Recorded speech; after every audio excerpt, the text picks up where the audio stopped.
எல்லோருக்கும் வணக்கம் நண்பர்களே. மிக மோசமான சரிவு இன்றைக்கி நம்மளுடைய ஸ்டாக் மார்க்கெட்டில். மதுபான மருந்துகளுடைய பேச்சு விடிஞ்சா போச்சு அப்படின்ற மாதிரி ட்ரம்ப் அவர்களுடைய பேசக்கூடிய பேச்சை யாருமே நம்ப மாட்டேன்றாங்க. நேற்று மிகப்பெரிய ஒரு பிரசிடெண்ட் ஸ்பீச் நான் கொடுக்க போகிறேன் அப்படின்னோடனே எல்லாம் ஓ வாவ் அப்படின்ற மாதிரி யோசிச்சுக்கிட்டு இருந்தாங்க. ஆனால் அவருடைய பேச்சுக்கு பிறகு மார்க்கெட் என்பது 314 பாயிண்ட் நம்மளுக்கு நிஃப்டி கும்பாக தான் இருக்குது. ஆகவே இது பிரசிடெண்ட் ஸ்பீச் இல்லை, இது ஒரு கும்பா ஸ்பீச் அப்படின்ற மாதிரி நம்மளுடைய ஸ்டாக் மார்க்கெட் எடுத்துக்கிட்டு 314 பாயிண்ட் மோசமான சரிவு. ஸோ நம்ம இப்போ போய் உலக அளவில் மார்க்கெட்டுகள் பார்க்குறோம். அமெரிக்காவே இன்றைக்கி கீழே விழுந்துருமோ அப்படின்ற ஒரு பயத்தில் தான் அமெரிக்காவினுடைய ஃபியூச்சர் ட்ரேட் ஆகிக்கிட்டு இருக்கு. சரி, அவங்க தான் அப்படி கிடக்கிறாங்க. நம்ம ஊர் பசங்க எப்படி இருக்காங்கன்னு பார்த்தோம்னா ஆசியன் மார்க்கெட்ஸில் நிக்கி அது 3% காலி நண்பர்களே. ஒரே நாளில் 3% காலி. இந்த சவுத் கொரியாவை எல்லாம் வச்சு செஞ்சுக்கிட்டு இருக்காங்க. உங்களுக்கு கிடைச்சவன் நான் தான் நாடா அப்படின்ட்டு. நல்ல வேளை நம்ம மார்க்கெட்டை யாரும் இந்த மாதிரி செஞ்சு விடல. ஸோ ஈரான் வார் முடிஞ்சிரும் அப்படின்ற மாதிரி ஒரு பக்கம் பேச்சுக்கள் இருந்தாலும் ஏப்ரல் 6ஆம் தேதி, இனி நாளைக்கு நம்மளுடைய மார்க்கெட் லீவு, நேராக ஏப்ரல் 6ஆம் தேதி தான் வரப்போகிறோம். ஸோ மார்க்கெட்டில் வாங்கணுமா விற்கணுமா அப்படின்னு பயங்கரமான கன்ஃபியூஷன் இருக்கிறதுனால தான் இன்றைக்கி நம்மளுடைய மார்க்கெட் கடும் சரிவு. எஃப்ஐஎஸ் எவ்வளவு விற்றுருக்காங்கன்னா வயிற்றில் புளியை கரைக்கிற அளவுக்கு நேற்று விற்றுருக்குறாங்க. நேற்று தான் மாதத்தினுடைய முதல் நாளே 8331 கோடிக்கு பிடிச்சி விற்று வச்சுருக்காங்க. நம்மளுக்கு 7171 கோடிக்கு தான் வாங்கியிருக்காங்க. ஸோ எப்படி என்ன ஒரு மேஜிக்கில் நேற்று மார்க்கெட்டில் பல்வேறு பங்குகள் 10% 20% ஏன்னான்னு சத்தியமாக யாருனாலையும் கண்டுபிடிக்க முடியல. இப்போ நிறைய பேர்த்துக்கு என்ன ஒரு கன்ஃபியூஷன் அப்படின்னா வாங்கணுமா விற்கணுமா அப்படின்ற விஷயத்தில் நல்ல கம்பெனிகள் நிறைய 40% இறங்கியிருக்கு. கொஞ்சம் சுமாரான லாபம் செய்யக்கூடிய பங்குகள் சிலதெல்லாம் 80% இறங்கியிருக்கு. அப்போ 80% இறங்கிய பங்குகள், சுமாரான பங்குகள், நல்ல கம்பெனிகள் மாதிரி ஒரு மேல் நோக்கி ஏறி வருமா, அல்லது நல்லா இருக்கக்கூடிய பங்குகளும் சேர்ந்து 40% இறங்கினதுலேருந்து 80% போயிடுவானா அப்படின்றதான். ஸோ எக்ஸாம்பிள் இப்போ என்னென்னு பார்த்தீங்கன்னா டிசிஎஸ் அப்படின்ற பங்கு தன்னுடைய சமீபத்தினுடைய உச்சத்திலிருந்து 45% இறங்கியிருக்கான். எப்படிங்க 45%? அதே மாதிரி இப்போ நீங்கள் ஒரு லக்ஸ் இண்டஸ்ட்ரீஸ் அப்படின்ற ஒரு பங்கு எக்ஸாம்பிளுக்கு எடுத்து பார்த்தீங்கன்னா அதுவும் ஒரு சுமாராக லாபம் செஞ்சு கொண்டு இருக்கக்கூடிய பங்கு தான், நஷ்டம் அப்படின்றது இல்லை சமீபத்தில். ஸோ ஆனால் இந்த கம்பெனி இப்போ எடுத்து பார்த்தோம்னா 80% என்பது இறங்கியிருக்கு. இப்படி மட்டும் இன்னொரு 40% இறங்கி இந்த டிசிஎஸ் அப்படின்ற பங்கு மலிவான விலை கிடைச்சதுனாலும் ஒரு சந்தோஷம்தான். அதே மாதிரி இந்த லக்ஸ் இண்டஸ்ட்ரீஸ் என்ற பங்கு மேலும் கீழே போகாமல் திரும்பி ஒரு 40% மேலேருந்து உச்சத்துக்கு பார்க்கும்போது ஒரு 40,000 இறங்கியிருக்கான் அப்படின்ற மாதிரி இவன் ஏறினாலும் நல்ல விஷயந்தான். அதனால தான் பல பேர்த்துக்கு மார்க்கெட்டில் என்ன பண்ணுறது, வாங்கிறதா விற்கிறதா அப்படின்றது ரீட்டெய்லருக்கு தெரியல. ஆனால் எஃப்ஐஎஸை பொறுத்த வரைக்கும் அந்த பசங்க நெட்டுக்கு பார்க்கல 8000 கோடிக்கு பிடிச்செல்லாம் விற்று வச்சுக்கிட்டு இருக்காங்க. ஆனால் கண்டிப்பாக அவங்களும் ஏதோ சில ஷேர்ஸ் எல்லாம் வாங்கியிருப்பாங்க. வாங்கின ஷேர்ஸை மட்டுமே ஒரே நாளில் விற்க முடியுமா? அது எப்படி முடியும்? ஸோ என்னத்தையோ விற்றுட்டு என்னத்தையோ வாங்கியிருக்காங்க. ஆனால் விற்றுட்டு வாங்கின விலைகளில் பார்க்கும்போது 8000 கோடிக்கு நெட்டுக்கு கம்மியாக வாங்கியிருக்காங்க. அதாவது பார்த்தீங்கன்னா 17,958 கோடிக்கு வாங்கி வேறு ஏதேதோ ஷேர்களை வாங்கி அப்புறம் வேறு ஏதேதோ பங்குகளை 26,000 கோடிக்கு விற்றுருக்காங்க.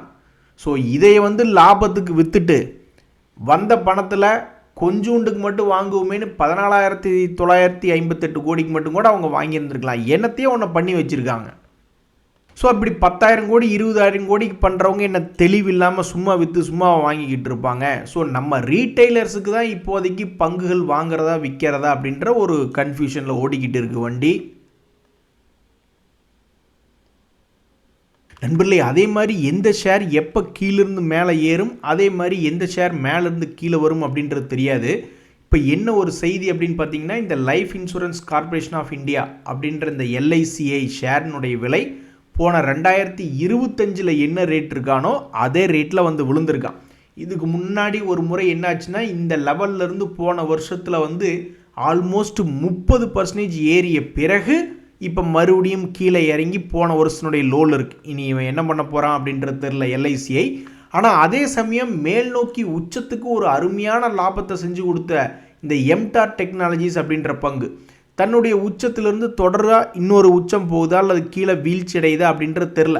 ஸோ தற்போதைக்கு 2025 ஒரு 1,00,000 ரூபா அப்படின்றது இதே நேரத்தில் பணத்தை போட்டிருந்தா இப்போ 2,75,000 கையில் இந்த எம்டார் டெக்னாலஜிஸ் அப்படின்ற பங்கு சம்பாரிச்சு கொடுத்துருக்கும். பாருங்கள் எப்படின்னு, போன வருஷம் 1,00,000, இந்த வருஷம் அது 2,75,000. ஸோ ஸ்டாக் மார்க்கெட்டில் எது எப்போ ஏறுது எது எப்போ இறங்குது அப்படின்றது தெரியல. பட் இப்போதைக்கு இந்த எல்ஐசி அப்படின்ற பங்கு போன வருஷத்தினுடைய லோ ப்ரைஸில் வந்து விழுந்திருக்குது. ஸோ இன்றைக்கி மிக முக்கியமான தகவல் என்ன அப்படின்னு பார்த்தீங்கன்னா, எல்ஐசி மாதிரியே கீழே விழுந்து கிடந்த இந்த லேட்டன்ட் வியூ அப்படின்ற ஒரு பங்கு, இதில் ஒரு சுவாரஸ்யமான தகவல் என்னென்னா, போன வருஷம் முக்கியமான இடத்துலேருந்து ஒரு நல்ல லாபம் சம்பாரித்து கொடுத்தா மறுபடி கீழே விழுந்திருக்கும் போது பல்வேறு ஸ்மார்ட் மணி கான்செப்டுக்காரங்களாம் போய் வாங்கியிருப்பாங்க. ஆனாலும் அந்த பங்கு கீழே போயிட்டே இருந்தது. அப்படி போயிட்டு இருந்த பங்கு இன்றைக்கி ஒரே நாளில் 14% என்பது ஏறி இருக்கு. இதுக்கு மிக முக்கியமான காரணம் அவங்க வெளியிட்டிருந்த ஒரு பிஸ்னஸ் அப்டேட்டு தான். ஆர்டிஃபிஷியல் இன்டெலிஜென்ஸ் அப்படின்னு சும்மா எழுதி போட்டாங்கன்னா போதும், உடனே பறந்துருமாட்டிருக்கு. அந்த மாதிரி இன்றைக்கி ஆர்டிஃபிஷியல் இன்டெலிஜென்ஸ் சம்மந்தப்பட்ட ஒரு பிஸ்னஸ் அப்டேட் கொடுத்த உடனே இந்த லேட்டன்ட் வியூ அனாலிட்டிக்ஸ் அப்படின்றது 14% என்பது ஏறிவிட்டது. வேறு என்ன மார்க்கெட்டில் செய்தி அப்படின்னு பார்த்தீங்கன்னா, நேற்று வந்து போர்ட்ஃபோலியோவில் நிறைய பேர்த்துக்கு ஒருத்தங்கூட மைனஸில் இல்லை. மைனஸில் எவனாவது ட்ரேட் ஆகிட்டு இருக்கானான்னு தேடி கண்டுபிடிக்கக்கூடிய சூழ்நிலை. இன்றைக்கி போய் எடுத்து பார்த்தா ஒருத்தங்கூட ப்ளஸில் இல்லை. இதுக்கெல்லாம் மிக முக்கியமான காரணம், இனி யாருமே ட்ரம்ப் அவர்களுடைய பேச்சை நம்பருக்கு தயாராக இல்லை. அவர் என்னன்றாரு, ஈரான் வந்து எங்களை பார்த்து சண்டை நிறுத்துங்கன்னு சொன்னாங்க அப்படின்னு அவர் சொல்லி முடித்து அக்கட்டால நகுந்து போகிறதுக்குள்ளே நாங்கள் எதுக்குங்க போகிற நிறுத்த சொல்கிறோம் அப்படின்னு ஈரான் தரப்புல இருந்து. ஸோ இவர் ஏதாவது ஒன்று மாற்றி மாற்றி பேசிகிட்டு இருப்பார், யாருமே எதிர்த்தரப்பில் சொல்ல மாட்டாங்க. எனக்கு தெரிஞ்சு ஒரே ஒரு முறை யூஎஸ் ஃபெட் சேர்மேன் மட்டும் என்னத்தையோ ஒன்றை எதிர்த்து பேசிக்கிட்டு இருந்தார், பில்டிங் கட்டுற சம்மந்தப்பட்ட விஷயத்தை. அதுக்கப்புறம் வேற ஒரு குரூப் தான் இந்த மாதிரி என்ன பண்ணுறாங்கன்னா, ட்ரம்ப் அவர்கள் சொல்ல இல்லை அந்த மாதிரிலாம் நடக்கலை அப்படின்னு சொல்லி ஸ்டாக் மார்க்கெட் மற்றும் க்ரூட் ஆயிலினுடைய மார்க்கெட்டில் நடக்கக்கூடிய ஏற்ற இறக்கங்களை ரொம்ப குறைவாக கட்டுப்படுத்திட்டாங்க. ஸோ இன்னுமே ஏப்ரல் 6 என்ன நடக்க போகுதுன்னு தெரியல. ஸோ நிறைய பேர் என்ன பண்ணியிருப்பாங்கன்னா, ஹெட்ஜிங் போன்ற பல்வேறு பாதுகாப்பான வழிகளை பண்ணி வச்சுருப்பாங்க. ஏன்னா நாளைக்கு மார்க்கெட் லீவு, நேராக ஏப்ரல் 6 தான் போவாங்க. நம்ம ஏதாவது ஒரு நல்ல ஷேராக போய் தேடி பிடிச்சி எடுக்கணும் அப்படின்னு ஷேர்களை தேடிட்டு இருக்கிறவங்க நிறைய பேர் இருப்பாங்க. ஆனால் அந்த ஷேர்களை ஏற்கனவே வச்சுக்கிட்டு புலம்பிக்கிட்டு இருக்கக்கூடிய ஆட்கள் இருப்பாங்க. என்னப்பா அது நல்ல ஷேர் தான் வச்சுருக்கோம், ஆனால் எவனும் ஏற மாட்டானுங்களே அப்படின்ற மாதிரி. சமீபத்தில் சென்ட்ரு பாயிண்டில் வந்து நின்றுட்டு ஏறாமல் இருக்கக்கூடிய சில பங்குகளில் இந்த டேட்டா பேட்டர்ன்ஸ் அப்படின்ற பங்கு ஒன்று இருக்குது. சமீபத்தில் ஒரு நல்ல ஒரு ஏற்றம், அந்த ஏற்றம் அப்படியே தொடரும்னு பார்த்துக்கிட்டு இருந்தால் திடீர்னு பார்த்தா ஒரு கொஞ்சம் தூரம் கீழே இறங்கி ஒரு 50 days மூவிங் ஆவரேஜ் அப்படின்ற ஒரு பாயிண்டில் வந்து நின்றுட்டான். இனி அதுக்கடுத்தது இவனுடைய பாதை சிங்கப்பாதையா பூப்பாதையா அப்படின்றது தெரில. அதே மாதிரி தான் இந்த கேஆர்என் ஹீட் எக்ஸ்சேஞ்சர், அவனு ஒரு நல்ல அருமையான ஏற்றம். பல பேர் ஏங்கி தவிச்சுக்கிட்டு இருக்காங்க. இந்த மாதிரி நம்மளுடைய போர்ட்ஃபோலியோவில் எவனாவது இப்படி ஏறி இருந்தான்னா லாக்கே ஆகாதே ஸ்டாக் மார்க்கெட்டில், ஒரே மாதத்தில் கீழிருந்து மேலே வந்துட்டானே அப்படின்ற மாதிரி நினச்சிக்கிட்டு இருப்பாங்க. அதில் அந்த ஸ்டொமக் ஃபயர்லேயே இவன் இறங்கிட்டான் போல். இவனுக்கு கரெக்டாக 50 days மூவிங் ஆவரேஜில் வந்து நின்றுட்டு அடுத்தது என்ன பண்ணுறான் அப்படின்றது பொறுத்து இருந்து தான் பார்க்கணும். ஸோ ஷேர்களை வந்து நிறைய பேர் தேடி எடுக்கிறதுக்கு போவாங்க. ஆனால் அந்த பங்குகளை ஏற்கனவே வச்சுக்கிட்டு இந்த மாதிரி சென்டர் பாயிண்டில் கோந்துக்கிட்டு இனி அவன் என்ன ஆவான் அப்படின்னு பார்த்து கொண்டு இருக்கக்கூடிய ஆட்கள் ஆல்ரெடி இருக்க தான் செய்வாங்க. இந்த சமயத்தில் கின்னஸ் ரெக்கார்டு கும்பா ரெக்கார்டு ஆனதே அப்படின்ற மாதிரி இந்த பிஜிஎல் அப்படின்ற பங்கு ஒரு வருடமாக குறிப்பிட்ட லோலிருந்து ஏறுவதும் இறங்குவதுமாகவே ஒரு 5 ட்ரிப்பு போயிட்டு வந்துட்டான். இன்னி என்ன நினச்சான்னு தெரியல. இன்றைக்கி ஒரே நாளில் 7% கிராஷ் ஆன பங்குகளில் இந்த பிஜி எலக்ட்ரோ பிளாஸ்ட் அப்படின்றது இருக்குது. ஸோ இவ்வளவு நாள் ஒரு உதவி செஞ்சு கொண்டிருந்த பிஜிஎல் அப்படின்ற பங்கு இன்றைய தேதியில் அவனுடைய முக்கியமான சப்போர்ட்டை உடச்சிட்டு கீழே போய் ஒரு 7% விழுந்துட்டான் அப்படின்ற ஒரு செய்தி. இந்த சமயத்தில் இந்த ஓலா எலக்ட்ரிக் அப்படின்ற பங்கு இன்றைக்கும் ஒரு 7% ஏறி இருக்குது. ஆக மொத்தம் 20 ரூபாய்களில் இருந்து 27 ரூபாய் அப்படின்ற மாதிரி இந்த ஓலா எலக்ட்ரிக் மாறி வந்திருக்கு. இதுக்கு தான் ஒரு நண்பர் ஒருத்தர் கமெண்ட் போட்டிருந்தார், இந்த மாதிரி சமீபத்தில் அவங்களுடைய சேல்ஸை கொஞ்சம் இம்ப்ரூவ் பண்ணி காமிச்சிருந்தாங்க, அதை வச்சுக்கிட்டு எப்படியோ இந்த பையன் சமீபத்தில் 20 ரூபா டு ஒரு 28 வரைக்கும் ஓடி வந்துட்டான். ஸோ நண்பர்களே, இந்த Q4 ரிசல்ட்டினுடைய பிஸ்னஸ் அப்டேட்டு நம்மளுக்கு முக்கியம், அந்த ரிசல்ட்ஸுகளே வரும்பொழுது முக்கியம். ஸோ தற்போதைக்கு நம்ம ரிசல்ட் சீசனுக்குள்ளே என்ட்ரு ஆகிட்டோம். இனி அடுத்த ஒரு 15-20 நாளைக்கு இந்த ட்ரம்ப் அவர்கள் என்னத்தையாவது மாற்றி கீத்தி என்னத்தை பேசினாலும் சரி, மார்க்கெட்டே குப்புற விழுந்தாலும் சரி, இந்த மாதிரி ஒரு 10% 20% ஏறக்கூடிய இறங்கக்கூடிய பங்குகளை பிஸ்னஸ் அப்டேட் ரீசன்ஸ்னால நம்ம பார்க்குறது வந்து சகஜமான ஒரு விஷயந்தான். இதைத்தான் நான் சொல்லிக்கிட்டு இருந்தேன். ட்ரம்ப் மிகப்பெரிய ஒரு ஆளாக கூட இருக்கட்டும், அவர் என்னத்தையாவது மாற்றி கீத்தி என்னத்தையாவது பேசிட்டோம், இருந்தாலும் Q4 ரிசல்ட் மற்றும் Q4னுடைய பிஸ்னஸ் அப்டேட்ஸ் அப்படின்றதுக்கெல்லாம் ஒரு தனி மரியாதை இருக்குது. அந்த வகையில் இந்த ஓலா எலக்ட்ரிக் மற்றும் லேட்டன் டிவி போன்றதெல்லாம் பிஸ்னஸ் அப்டேட் கொடுத்ததுக்கப்புறம் கொஞ்சம் ஓரளவுக்கு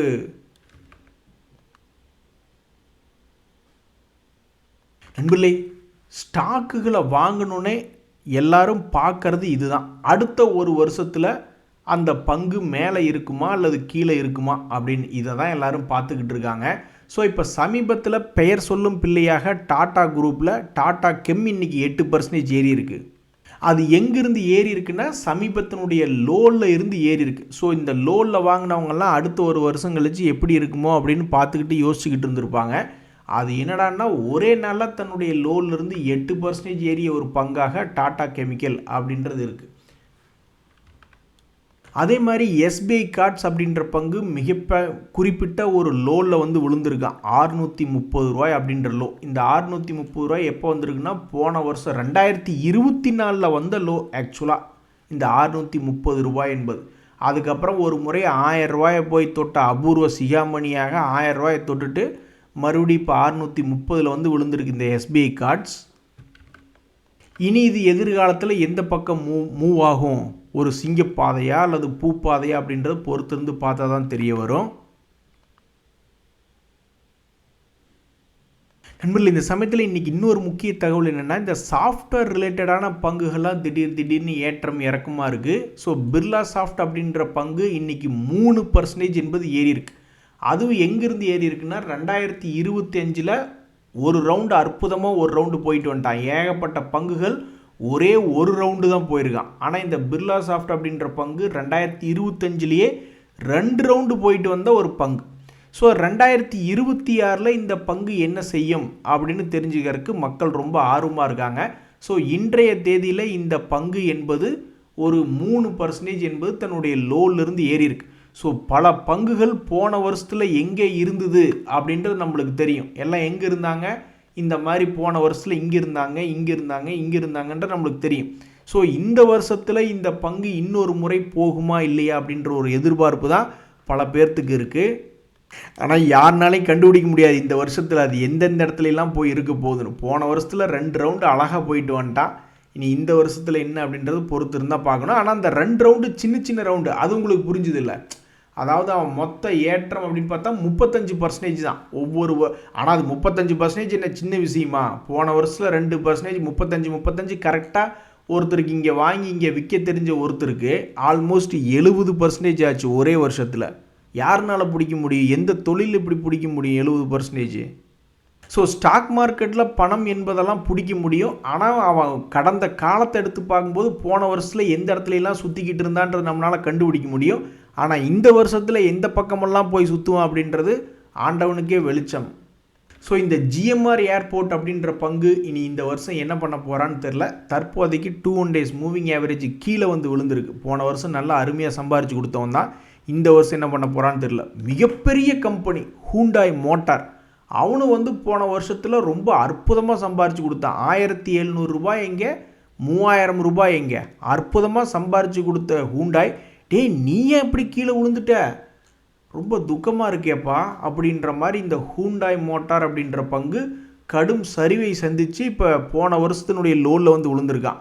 இனி அடுத்த வருஷம் பார்க்கும்பொழுது இந்த பங்கு இப்படி பழையபடி மேலே வருமா அல்லது கீழே வருமா அப்படின்றது தெரில, எதுவுமே கண்டுபிடிக்க முடியாது. பட் இன்றைய தேதியில் லோ ரேட்டில் வந்து விழுந்த பங்குகள் அப்படின்னு லிஸ்ட் எடுத்து பார்க்கும்போது இந்த ஹூண்டாய் போன்ற பங்குகள், பிர்லா சாஃப்ட் போன்ற பங்குகள்லாம் வந்து கீழே விழுந்திருக்கு. ஸோ இந்த சூழ்நிலையில் ஒரு வருஷத்துக்கு ஒருக்கா ஏறி இறங்கி கொண்டு இருக்கக்கூடிய பங்குகளில் ஒரே வருஷத்துக்குள்ளே 50-60 தடவை ஏறி இறங்கக்கூடிய பங்குகள் இருக்கான். ஒரு உதாரணத்துக்கு இந்த இப்கா லேப் அப்படின்றதெல்லாம் ஒரே வருஷத்துக்குள்ளே சில பேர் இங்கே இருக்குன்னு நினச்சிருப்பாங்க, இங்கே இருக்குன்னு நினச்சிருப்பாங்க. எல்லாத்துக்கிட்டையும் ஒரு குத்து, இந்த உனக்கு ஒரு குத்து, இந்த நீயே அந்த பக்கம் நிற்கிற, இந்த உனக்கு ஒரு குத்து அப்படின்ட்டு பல்வேறு வகையில் இறங்கி ஏறிக்கொண்டிருக்கக்கூடிய பங்குகள் அப்படின்ற செய்தியில் இந்த இப்கா லேப் அப்படின்ற பங்கும் இருக்குது. கரெக்டாக 2 days மூவிங் ஆவரேஜ் கிட்ட வந்து விழுந்திருக்கக்கூடிய இந்த இப்கா லேப் அடுத்தது என்ன செய்யும்? அதே மாதிரி தான் இந்த என்ஜினியர்ஸ் இந்தியா, அதுவும் சமீபத்தில் இந்த உனக்கு ஒரு குத்து, எனக்கு ஒரு குத்து, அவனுக்கும் ஒரு குத்து கொடுத்துரு அப்படின்ட்டு இஷ்டத்துக்கு ட்ரேட் ஆகி கொண்டு இருக்கக்கூடிய இந்த என்ஜினியர்ஸ் இந்தியா அவனுக்கு கரெக்டாக 2 days மூவிங் ஆவரேஜ் அப்படின்ற இடத்துல வந்திருக்கு. ஸோ ஒரு வருஷம் கழித்து எந்த பக்கம் போகுதோ அப்படின்ற மாதிரி யோசிக்கக்கூடிய பங்குகள் இருக்கானுங்க. ஒரே வருஷத்துக்குள்ளே இத்தனை முறை அங்கேயும் இங்கேயும் போயிட்டு வந்த பங்குகள் இருக்குது. எல்லாமே வந்து போன வருஷத்தில் எப்படி எங்கே இருந்ததுன்னா நம்மளுக்கு தெரிய முடியுமே ஒழிஞ்சு அடுத்த வருடங்களில் எப்படி இருக்கும் அப்படின்றது யாருனாலையும் கண்டுபிடிக்க முடியாது. ஆனால் இன்றைய தேதியில் ஏறி இறங்கி கொண்டிருக்கக்கூடிய பங்குகள் வந்து எந்த ஒரு சென்டர் பாயிண்டில் விழுந்திருக்கு, லோ ப்ரைஸில் வந்து விழுந்திருக்கு அப்படின்ற ஒரு செய்திகளை தான் இப்போ நம்ம பார்த்தோம். அதே மாதிரி இறங்கிய பின்பு ஏற்றம் அடையாதா அப்படின்னு பல பேர் பல பங்குகளை பார்த்துக்கிட்டு இருந்தாங்க. அந்த வகையில் இறங்கிய பின்பு இன்றைக்கி ஒரு 5% ஏற்றம் அடைந்த பங்குகள் அப்படின்றதுல இந்த பாலிமெட் அப்படின்ற ஒரு பங்கு, இது மெடிக்கல் டிவைஸு சம்மந்தப்பட்ட பங்கு, அந்த செக்டரில் லீடர் தான். அந்த பங்கு சமீபத்தில் ஒரு குறிப்பிட்ட அளவு ஏறுவதும் இறங்குவதும் ஏறுவதுமாக தற்போது ஒரு வால்டிலிட்டியை ஒரு சின்ன ரேஞ்சுக்குள்ளே ஆடிக்கிட்டு இருக்கான். இனி அடுத்து இந்த பங்கு என்ன செய்யும் அப்படின்றது பொறுத்து இருந்து தான் பார்க்கணும்.